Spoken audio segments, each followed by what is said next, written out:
오늘은 인도네시아 축구 역사상 최고의 스트라이커로 평가받았던 반방 파문카스를 다뤄보도록 하겠습니다.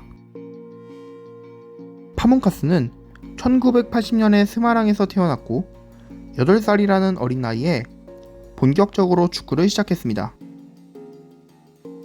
프로 데뷔 전부터 하오르나스컵, 포프나스 등 다수의 국내 유소년 대회를 정복하며 재능을 보여준 그는 1999년 페르시자 자카르타에서 프로 선수로 데뷔하자마자 리그 24골을 집어넣으며 자신의 실력을 과시했습니다.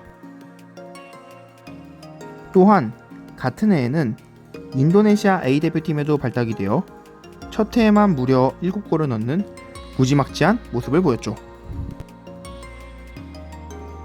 그러한 활약 때문에 비록 3부 리그였다고는 하나 네덜란드 리그에도 진출하여 반년 동안 7골을 넣기도 했습니다. 다만 유럽에서의 생활에는 적응하지 못해 좋은 활약에도 불구하고 계약 연장 없이 페르시자로 돌아와야 했죠.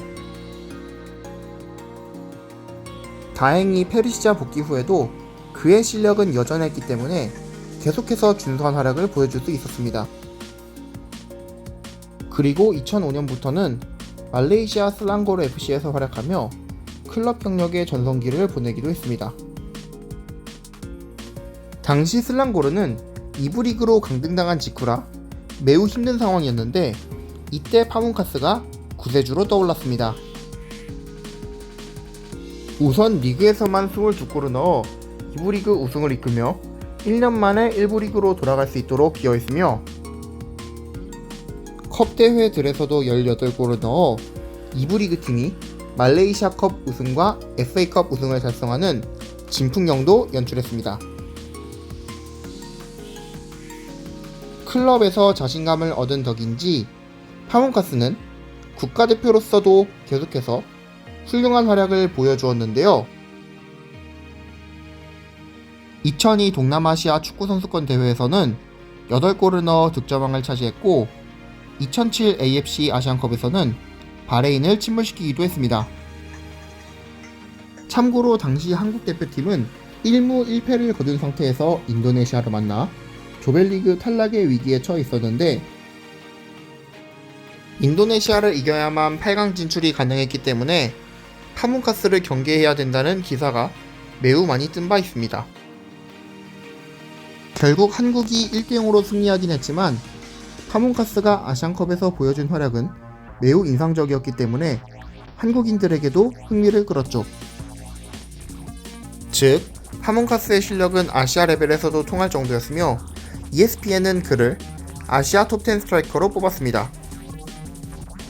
이후 파문카스는 2007년에 다시 한번 페르시아로 복귀했고 이번에도 항상 그랬던 것처럼 맹활약을 보여줬습니다.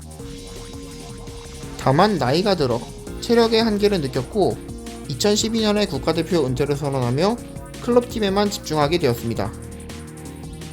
비록 국가대표로 충분한 실력은 아니었지만 국내 리그에서는 나름 준수했기 때문에 계속 선수 생활을 이어나갈 수 있었고 2019년 39살의 나이로 완전한 은퇴를 선언하며 약 20년의 길고 긴 프로축구 선수 인생을 마무리했습니다. 참고로 인도네시아는 파문카스의 은퇴 이후 그를 대신할 스트라이커를 찾지 못해 오래도록 헤매이고 있는데요. 디마스 드라자드와 덴디 슬리스키아만 등의 선수들이 그 고민을 해결해 주길 바라면서 이번 영상을 마치겠습니다. 오늘도 시청해 주셔서 감사합니다. 땡스 포 와칭 테리마카시.